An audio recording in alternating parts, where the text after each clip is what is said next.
नमस्कार दोस्तों, स्वागत है आप सभी का हमारे इस चैनल द अंशु वॉइस पर। दोस्तों, अगर आप भी अपनी लाइफ में कुछ नया सीखने की चाह रखते हैं तो इस चैनल को अभी सब्सक्राइब कर लें। नवरात्रि का महापर्व बहुत ही शुभ और मंगलकारी माना जाता है। नवरात्रि के पूरे 9 दिन गंगा जल की हर एक बूंद की तरह पवित्र माने जाते हैं। ये शुभ समय भक्तों के जीवन में खुशियों की सौगात लेकर आता है। दोस्तों, आपको बता दें 2023 में इस साल माँ दुर्गा हाथी पर सवार होकर पृथ्वी लोक में पधारेंगी। शास्त्रों में वर्णित है कि तथा मान्यताओं के अनुसार अगर शारदीय नवरात्रि पर यदि माता दुर्गा का आगमन उनकी बहन सिंह पर नहीं बल्कि हाथी पर होगा तो मान्यता है कि माता दुर्गा का हाथी पर सवार होकर आना बहुत ही शुभ और कल्याणकारी माना जाता है। जीवन सुखमय हो जाता है, भक्ति का भरपूर लाभ भक्तजनों को मिलता है। दोस्तों, इस बार नवरात्रि पूरे 9 दिनों तक मनाई जाएगी, ना एक भी दिन कम ना ज्यादा, पूरे 9 दिनों तक मनाई जाएगी। माँ शेरोंवाली की विशेष रूप से पूजा आराधना की जाएगी। शारदीय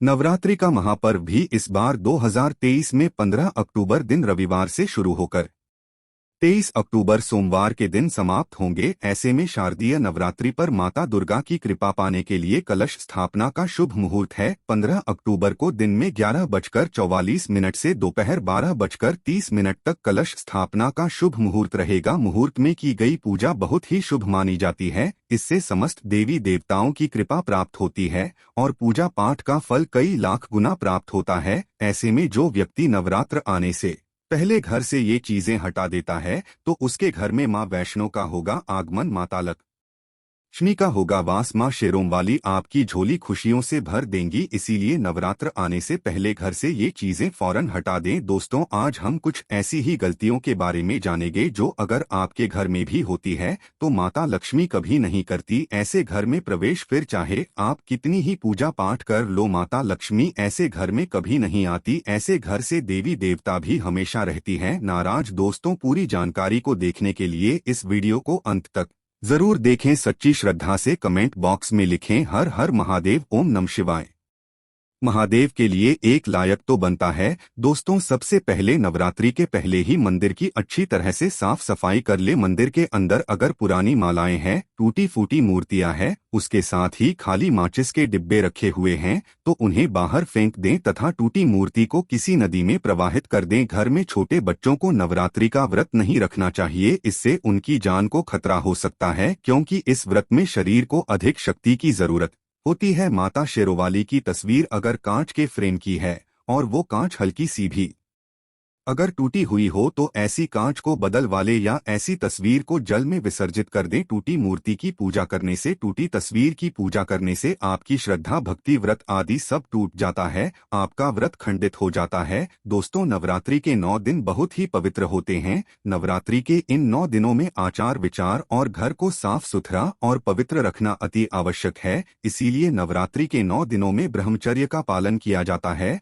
और तामसिक भोजन ग्रहण नहीं किया जाता। नवरात्रि के 9 दिनों में माता रानी के भक्तों को प्याज, लहसुन, मांस, मदिरा और अंडे से दूर रहना चाहिए। अधिकतर भक्त इन नियमों का पालन भी करते हैं, लेकिन वो एक गलती कर बैठते हैं। वो नवरात्रि के 9 दिनों में अपने घर इन चीजों को रख लेते हैं। ऐसा भूलकर भी नहीं करना चाहिए। भागवत पुराण के अनुसार नवरात्रि के 9 दिनों तक माता रानी अपने भक्तों के घर में वास करती है। अगर आप भी चाहते हैं कि माता रानी आपके घर में वास करें तो आप अपने घर के वातावरण को पवित्र रखें और नवरात्रि शुरू होने से पहले कि अपने घर से प्याज, लहसुन, मीट, अंडा और मदिरा को बाहर निकाल दें। अपने घर को साफ रखें।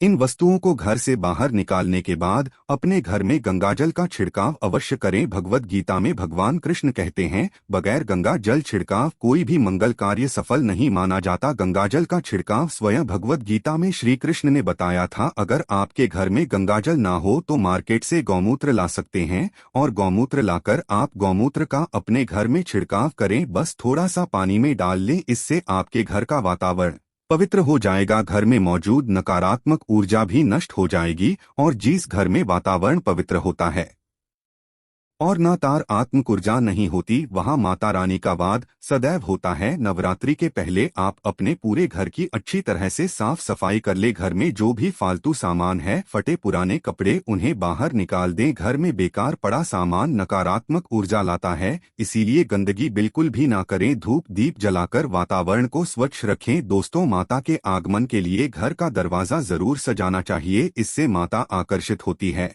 और घर के द्वार में प्रवेश करती है। मां के आगमन के लिए द्वार को फूलों से सजाना चाहिए। दोस्तों, कई लोग ऐसे हैं जो माता रानी की चौकी कागज बिछाकर बनाते हैं, जो कि बिल्कुल गलत माना गया है। माता की चौकी के लिए आप नीचे लाल कपड़ा ही बिछाएं, काला कपड़ा और सफेद कपड़ा भूलकर भी नहीं बिछाना चाहिए। ध्यान रखें, कपड़ा फटा भी नहीं होना चाहिए। दोस्तों, अगर आपके घर में देवी देवताओं की खंडित मूर्तियां या फटा हुआ चित्र अगर हो तो उसे किसी पवित्र नदी में विसर्जित कर दी, क्योंकि ऐसी मूर्तियां और चित्र दुर्भाग्य लाती है। देवी देवताओं की खंडित मूर्ति की पूजन ना करें और ना ही उन्हें घर में रखें, क्योंकि उन्हें घर में रखना बुरा माना जाता है।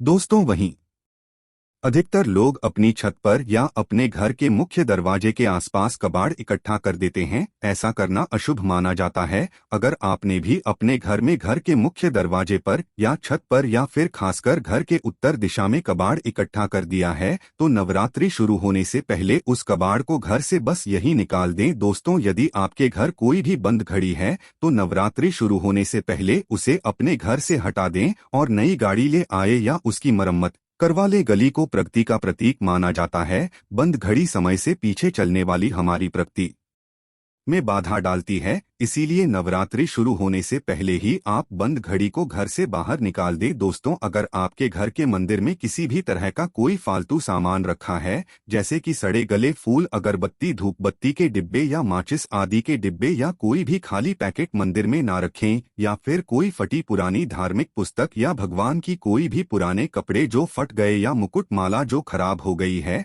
तो उन्हें आप जितना जल्दी हो सके अपने मंदिर से हटा दें। नवरात्रि से पहले आप अपने मंदिर की और मंदिर के आसपास की साफ सफाई अवश्य ही करें, तभी माता रानी की चौकी स्थापित करें। इसके साथ ही आप अपने धन रखने के स्थान की सफाई भी अवश्य करें, क्योंकि नवरात्रि के दौरान माता लक्ष्मी भी गृह प्रवेश करती है। धन रखने के स्थान पर किसी भी तरह का कोई भी फालतू सामान, टूटा हुआ सामान ना रखें। धन रखने के स्थान को मंदिर की तरह ही साफ रखें। नवरात्रि के दौरान माता रानी की पूजा में कौड़ियों को शामिल करें। माता रानी के साथ साथ रोजाना कौड़ी का भी पूजन करें। इसके बाद आप कौड़ी को धन रखने के स्थान पर रख दें। ऐसा करने से बरकत हमेशा होती है। अगर आपके पास पुराने जूते चप्पल इकट्ठे हो गए हैं तो नवरात्रि से पहले उन्हें घर से बाहर निकाल दें। पुराने जूते चप्पल की अशुभता के कारण ही घर में नकारात्मक ऊर्जा आती है और घर में अशांति और कलह का माहौल रहता है। नवरात्रि आने से पहले घर से जाला निकालना ना भूलें। अगर जिस घर में जाला होता है उस घर में माता रानी का भी वास नहीं करती। साथ ही साथ टूटे फूटे बर्तन अगर घर में पड़े हैं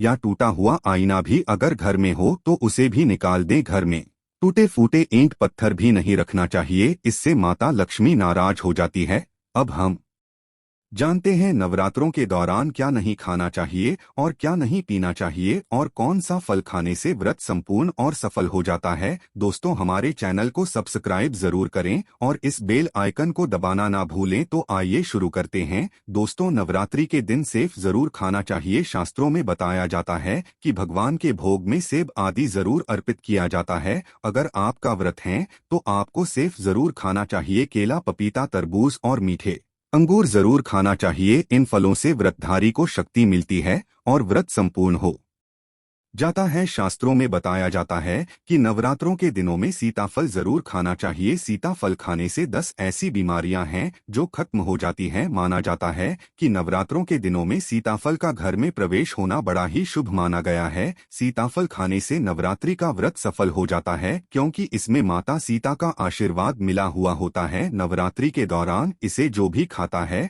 उसे दुखों का सामना नहीं करना पड़ता। सीताफल आपको जरूर खाना चाहिए। दोस्तों, नवरात्रों में व्रतधारी को डब्बाबंद लस्सी, डिब्बाबंद जूस नहीं पीना चाहिए। उसमें कई केमिकल मिले होते हैं जिसके कारण आपका व्रत टूट सकता है। जब भी आप फलों का जूस पिए तो याद रखें उसमें नमक ना डालें, नहीं तो ब्लड टूट जाएगा। साथ ही साथ जूस में बर्फ भी नहीं डालना चाहिए। फलों का सादा जूस पीने से व्रत सफल होता है। दोस्तों, नवरात्रि के दौरान सिंघाड़े का आटा या कुट्टू का आटा खाने से पहले ये देख ले कि आटा पुराना नहीं होना चाहिए, क्योंकि पुराने आटे में कीड़े वगैरह बढ़ जाती है जिसके कारण आपका व्रत टूट सकता है, क्योंकि ये छोटे छोटे कीड़े हमें दिखाई नहीं देते और आपके मुंह तक पहुंच जाते हैं। ऐसा आटा खाना मतलब कीड़े मकोड़ों का मांस खाने के बराबर माना गया है। दोस्तों, नवरात्रि के दौरान आप शाम के समय खाने में दही ले सकते हैं, आलू वगैरह खा सकते हैं, साबूदाने की टिकिया बनाकर खा सकते हैं, साबूदाने की और आलू के पापड़ भी खा सकते हैं।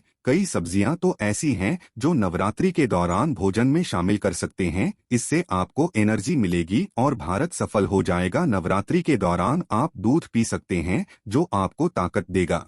चाय वगैरह भी पी सकते हैं, लेकिन याद रहे उसमें नमक न डालें। एक बात का ध्यान रहे, व्रतधारी को पेट भर खाना यानी गले तक भोजन नहीं करना चाहिए, नहीं तो व्रत रखने का कोई भी फायदा नहीं होगा। थोड़ा थोड़ा खा सकते हैं। दोस्तों, नवरात्रि के 9 दिन आदि शक्ति माँ दुर्गा को समर्पित होते हैं। नवरात्रि के 9 दिन माता रानी के 9 अलग अलग स्वरूपों का पूजन किया जाता है। नवरात्रि के 9 दिनों में माता रानी को अलग अलग स्वरूप के हिसाब से अलग अलग भोग अर्पित किए जाते हैं। लेकिन क्या आप जानते हैं कुछ ऐसी वस्तु है जिन्हें नवरात्रि के दौरान भूलकर भी माता रानी को अर्पित नहीं करना चाहिए। अगर इन वस्तुओं को आप गलती से भी माता रानी को अर्पित कर देते हैं तो आपको व्रत और पूजन का पूर्ण लाभ नहीं होगा। इसीलिए माता रानी की कृपा प्राप्त करने के लिए आपको ये जानना अति आवश्यक है कि वो कौन सी ऐसी वस्तु है जो माता रानी के पूजन में भूलकर भी इस्तेमाल नहीं करना चाहिए। तो आइए माँ का जयकारा लगाते हुए वीडियो को शुरू करते हैं। दोस्तों, नंबर 1, नवरात्रि के दौरान शादीशुदा महिलाओं को सफेद कपड़े पहनकर पूजा पाठ नहीं करना चाहिए। साथ ही साथ काले कपड़े भी नहीं पहनना चाहिए। इससे पूजा व्रत आदि खंडित हो जाती है। माता की चौकी जब आप लगाए तो उसके नीचे कागज नहीं लगाना चाहिए। माता की चौकी हमेशा लाल कपड़ा बिछाकर ही बनाना चाहिए। हमेशा याद रहे, नवरात्रों के इन 9 दिनों तक व्रतधारी को अपना आसन माँ की चौकी के आगे ही लगाना चाहिए और वहीं पर आपको सोना चाहिए। मंदिर को नवरात्रों के दौरान अकेला नहीं छोड़ा जाता, बहुत ही अशुभ माना जाता है। इससे दुर्गा माता नाराज हो जाती है और हमेशा के लिए चली जाती है। दोस्तों, नंबर 2, नारियल। हिंदू धर्म में नारियल को समृद्धि, धन, श्रद्धा और सम्मान का सूचक माना जाता है। नारियल को श्रीफल भी कहा जाता है। नारियल को सुख समृद्धि में वृद्धि करने वाला माना जाता है। नारियल तो हर मांगलिक कार्य में विशेष महत्व होता है। जैसे कि आप सभी जानते हैं कि माता रानी के कई मंदिरों में नारियल से बलि भी दी जाती है और माता रानी के पूजन में नारियल का इस्तेमाल हम सभी करते हैं। खासकर कलश की स्थापना नारियल रखकर ही की जाती है। माता रानी के पूजन में हम नारियल इस्तेमाल करते समय कुछ गलतियां कर बैठती है। दोस्तों, नारियल कई प्रकार के होते हैं, एक हरा, दूसरा सूखा जिसके अंदर पानी होता है।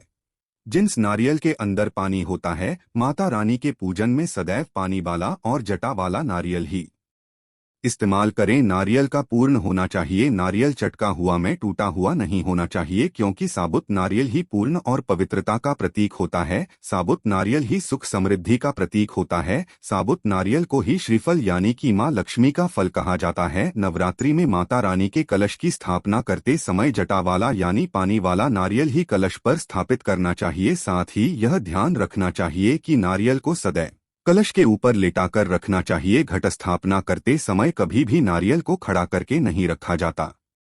नारियल को सदैव लेटाकर कलश के ऊपर रखा जाता है। साथ ही नारियल को स्थापित करने से पहले आप नारियल को लाल कपड़े में लपेटकर उस पर और फिर लाल चुनरी उड़ाकर आप नारियल को कलश के ऊपर स्थापित करें। शास्त्रों के अनुसार कलश के ऊपर जब सही तरीके से नारियल रखा जाता है और सही प्रकार का नारियल रखा जाता है, तभी ही व्रत और पूजन का पूर्ण फल प्राप्त होता है। ये भी ध्यान रहे कि महिलाएं माता रानी को नारियल अर्पित तो कर सकती है, लेकिन कभी भी माता रानी के सामने नारियल को भूल कर भी ना तोड़ें, क्योंकि नारियल बीज रूप होता है और स्त्रियां बीज रूप से ही शिशु को जन्म देती है, इसीलिए कभी भी महिलाओं को नारियल नहीं तोड़ना चाहिए। दोस्तों नंबर 3, लौंग। लौंग हम सभी माता रानी के पूजन में इस्तेमाल करते हैं, लेकिन लौंग का इस्तेमाल करते समय एक बहुत बड़ी गलती कर बैठती हैं। हमेशा ध्यान रखना चाहिए कि माता रानी को सदैव फूल वाली लौंग ही अर्पित करना चाहिए। जिस लौंग के ऊपर फूल नहीं होता या फिर जिस लौंग के पीछे लकड़ी की डंडी नहीं होती, उसको आप माता रानी के पूजन में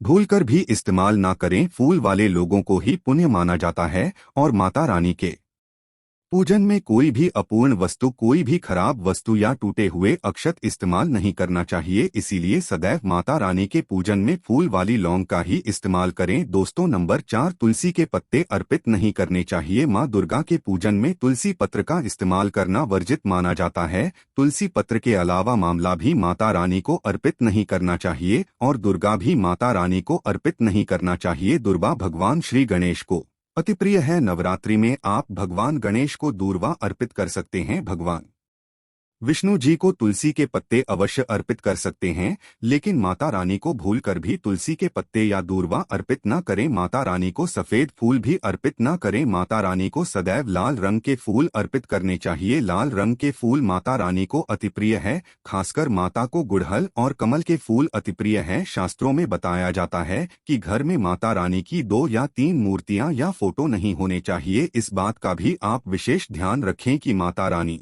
के पूजन में कोई भी खंडित चीज इस्तेमाल ना करे। पंडित चीज जैसे कि चटका हुआ या टूटा हुआ दीपक या फिर अटका हुआ कोई बर्तन। साथ ही ये भी ध्यान रहे कि लोहे के और प्लास्टिक के बर्तन आप माता रानी के पूजन में इस्तेमाल ना करें, क्योंकि प्लास्टिक के चाइनीज बर्तन हड्डियों के पाउडर से मिलकर बनते हैं। ऐसा ना करें। ऐसे बर्तनों को माता रानी के पूजन से सदैव दूर रखें। माता रानी को जो पुष्प अर्पित कर रही है, उन्हें सूंघे नहीं सुनते हुए फूल या गिरे हुए फूल या फिर मुरझाए हुए फूल माता को अर्पित ना। दोस्त नवरात्रि के अष्टमी और नवमी तिथि पर कन्या पूजन का विधान है। 2023 में इस बार महा अष्टमी तिथि 29 मार्च यानी कि बुधवार को है और नवमी तिथि 30 मार्च दिन गुरुवार को है। ऐसे में आप अष्टमी और नवमी को इन दोनों तिथियों में कन्या पूजन अवश्य ही करें। शास्त्रों में 9 दिनों के नवरात्रि को बहुत ही शुभ और मंगलकारी माना जाता है और वही 8 दिनों की नवरात्रि को अच्छा नहीं माना जाता। ऐसे में 10 दिनों की नवरात्रि बहुत ही शुभ मानी गई है। शास्त्रों के अनुसार नवरात्रि के दिनों में माता रानी का पूजन करने से, कन्या पूजन करने से माँ अभय वरदान प्रदान करती है। श्रीधर की तरह सच्चे हृदय कोमल वाले व्यक्ति के सभी कष्टों का निवारण माँ शीघ्र ही करती है। माँ की उपासना से विनम्रता का विकास होता है। सभी कष्ट, दरिद्रता, दुख, कष्ट नष्ट हो जाते हैं। नवरात्रि में माता रानी का व्रत और पूजन किया जाता है, लेकिन नवरात्रि के दौरान सबसे ज्यादा महत्व होता है कन्या पूजन का। दोस्तों माना जाता है व्रत और उपासना से माता रानी इतना प्रसन्न नहीं होती है जितना कि कन्या पूजन से होती है। नवरात्रि में छोटी छोटी कन्याओं को माता रानी का स्वरूप माना जाता है।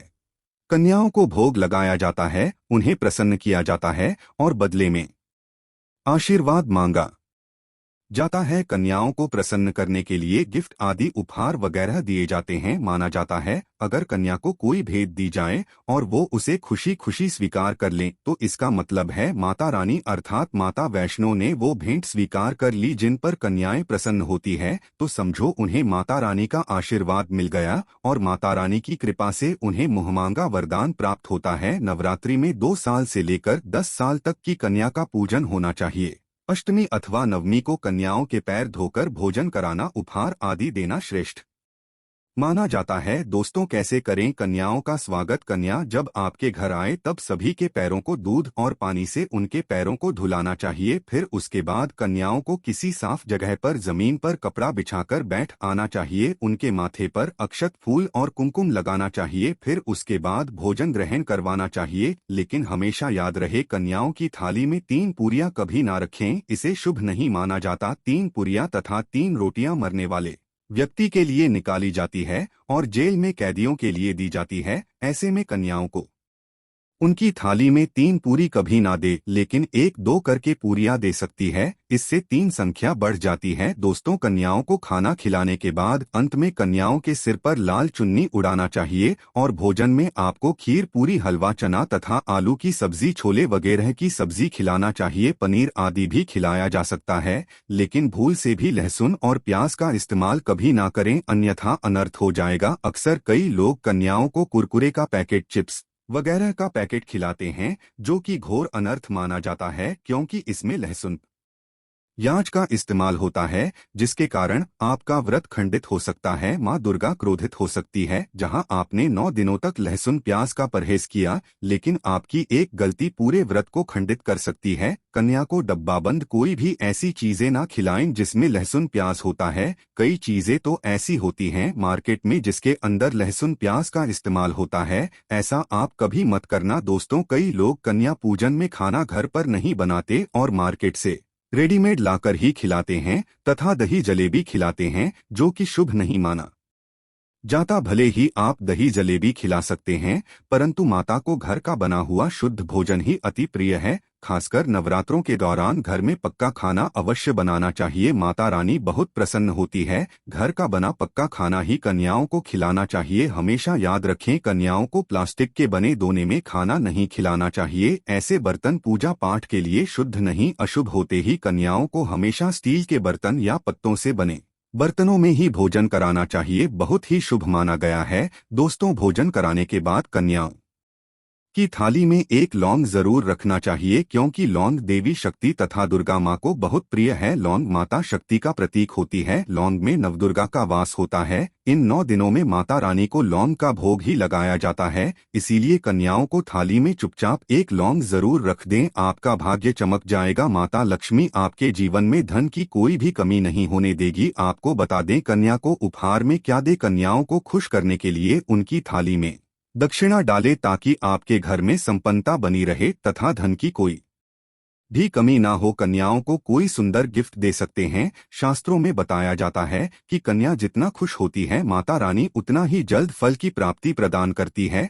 ऐसे में आप कन्याओं को चॉकलेट बॉक्स दे सकते हैं तथा खूबसूरत कपड़े दे सकते हैं। याद रहे, काले कपड़े ना दे और स्टील के बर्तन भी गिफ्ट के तौर पर दे सकते हैं। याद रहेगी, कन्याओं को लोहे का कोई भी सामान नहीं देना चाहिए। दोस्तों, जब कन्या अपने घर के लिए प्रस्थान करें तो उनके चरण जरूर छू लें और अपने मन में अपनी प्रार्थना को पूरा करें। सच्चे दिल से मांगी हुई मुराद माता रानी अवश्य ही पूरी करती है। दोस्तों, आप में से कौन कौन चाहता है माता रानी को अपने घर पर बुलाना, तो सच्चे दिल से कमेंट बॉक्स में लिखें, माँ हमारे घर जरूर पधारी। माता रानी के लिए एक लाइक तो बनता है। जय माता दी।